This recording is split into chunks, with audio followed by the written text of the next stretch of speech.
un rôle clé dans cette élection. Je crois vous avoir vu sur X parler d'élections, si capable que 8 milliards d'humains.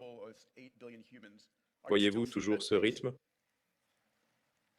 Oui, c'est difficile à quantifier précisément, mais je suis à l'aise de dire que ça s'améliore 10 fois par an.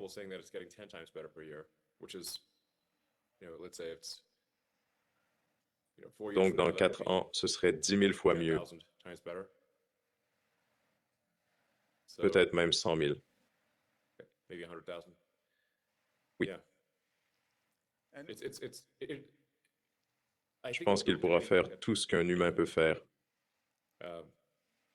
possiblement d'ici 1 an ou 2. Ensuite, combien de temps faudra-t-il pour égaler tous les humains combinés? Pas longtemps, probablement 3 ans après ce point.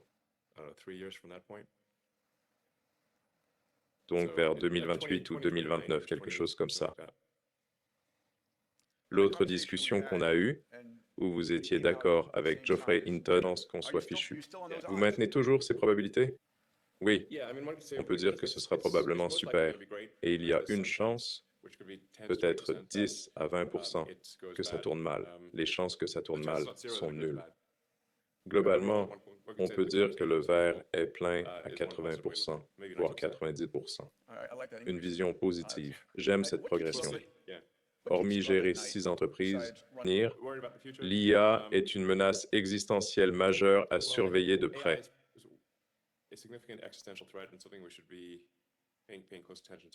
C'est probablement la menace à court terme la plus significative. À plus long terme, c'est l'effondrement démographique mondial. Les taux de natalité s'effondrent presque partout dans le monde. Par exemple, la Corée du Sud pourrait n'avoir qu'un tiers de sa population actuelle, voire moins. L'Europe pourrait avoir la moitié de sa population actuelle, peut-être moins. Ces chiffres supposent un retour à 2,1 enfants par femme, le seuil de stabilité, ce qui n'arrive pas. Si la tendance actuelle se poursuit, on verrait de nombreux pays devenir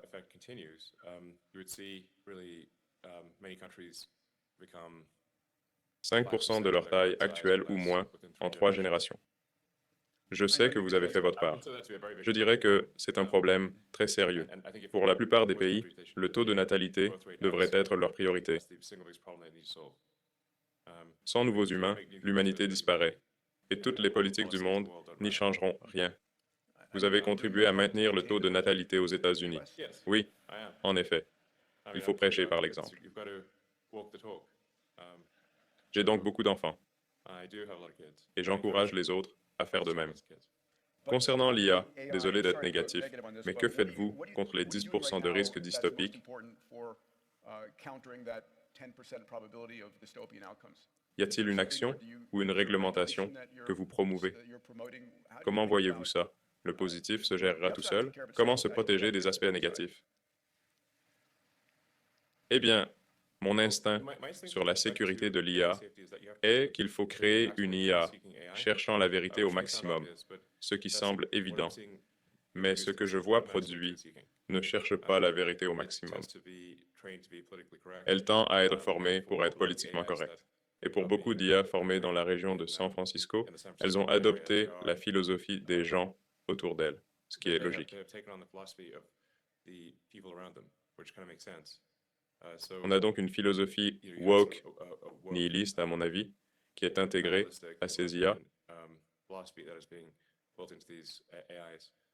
On leur apprend à dire des choses folles parfois, très troublantes. Mais quand Google Gemini est sorti, si on demandait ce qui est pire, mégenrer Caitlyn Jenner ou une guerre thermonucléaire mondiale, il disait mégenrer Caitlyn Jenner, ce qui est un problème évident, car on mourrait tous dans une guerre thermonucléaire mondiale.